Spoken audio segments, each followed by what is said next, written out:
सभी दर्शकों और भक्तों को कोटि कोटि प्रणाम।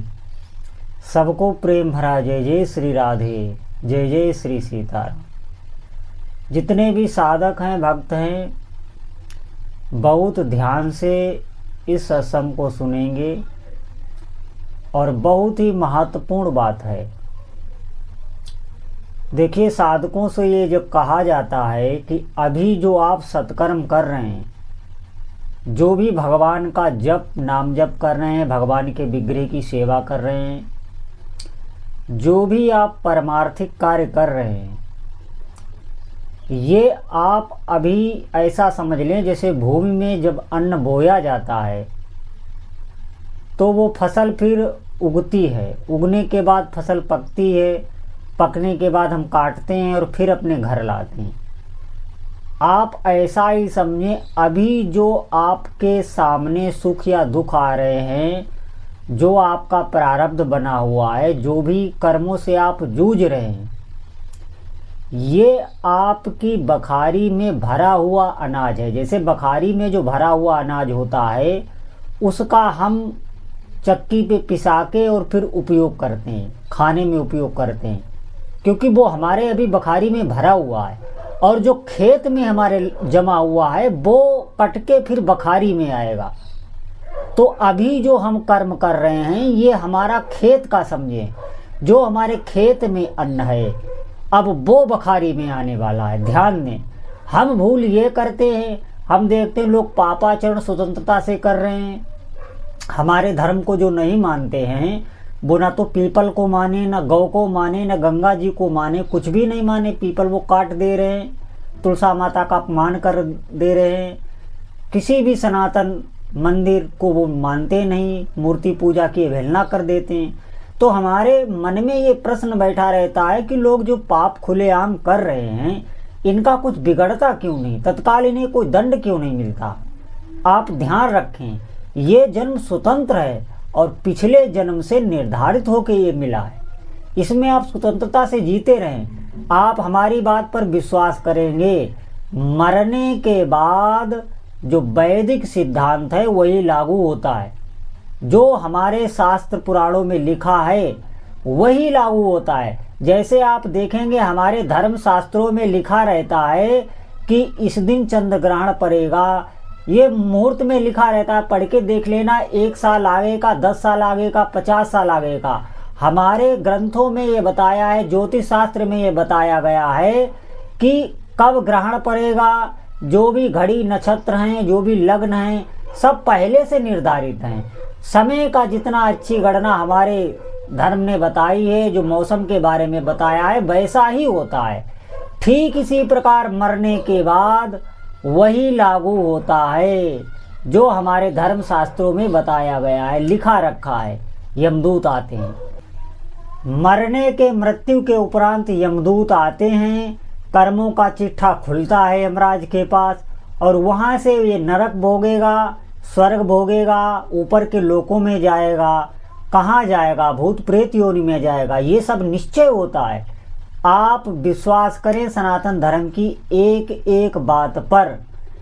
जैसे हमारे पत्रे में लिखा रहता है कि कैसा मौसम होगा, कैसी सर्दी पड़ेगी, कैसी बरसात होगी, निश्चित मानिए वैसा ही होता है। अच्छा विचारने वाला हो ज्योतिष का, वो ठीक ठीक बता देता है। सब कुछ पहले पंचांग में लिखा रखा है, आज से नहीं, अनादिकाल से। ज्योतिष एक शास्त्र है, उसे दृष्टि कहते हैं, उसे अपने शास्त्रों में दृष्टि, भगवान के नेत्र को ज्योतिष कहते हैं। तो आप ध्यान दें, ये तो रही एक अलग बात। इसका मतलब ये नहीं है कि आप ज्योतिष शास्त्र के चक्कर में पड़ जाएं, नहीं।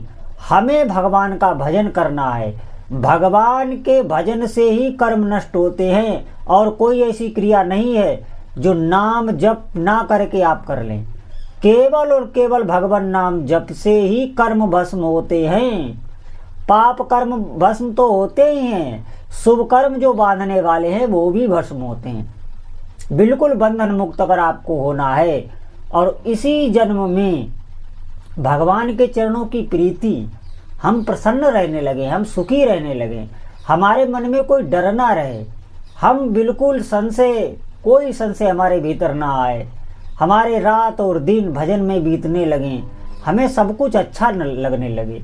जो ये भगवान की सृष्टि है, सच मानिए ये भगवान की ही सृष्टि है और सब कुछ यहाँ पर विधान करने वाले हमारे प्रभु ही हैं। जो हमारे धर्म को नहीं मानते, हमारे धर्म की अवहेलना करते हैं, उपहास करते हैं, आप निश्चित मानिए अब आगे का उन्होंने अपना रास्ता बहुत बहुत बुरा कर लिया। आगे उनकी गति बहुत खराब होने वाली है।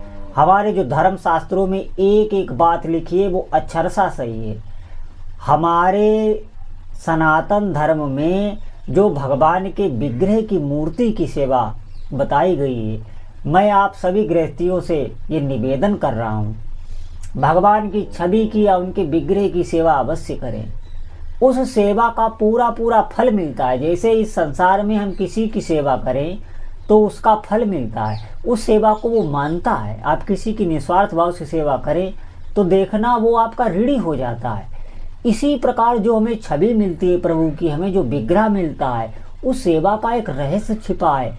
आप पुष्प चढ़ाते हैं, आप भगवान को स्नान कराते हैं, आप भगवान को भोग लगाते हैं, उनकी आरती करते हैं, उनको शयन कराते हैं, ये सब सेवा प्रभु स्वीकार करते हैं, वो भक्त के ऋणी हो जाते हैं। ये महापुरुषों द्वारा स्थापित सेवा है। आप क्या समझते हैं? हम जैसे ये लोग जो निंदा करते हैं, आप निश्चित मानिए ये अज्ञानी हैं, बिल्कुल अज्ञानी हैं। आप यहाँ पर देखिए, आप किसी का फोटो पूजने लग जाएं और उसको पता लग जाए कि हमारे फोटो की पूजा करता है, तो बताइए उसकी आपके प्रति क्या भावना हो जाएगी।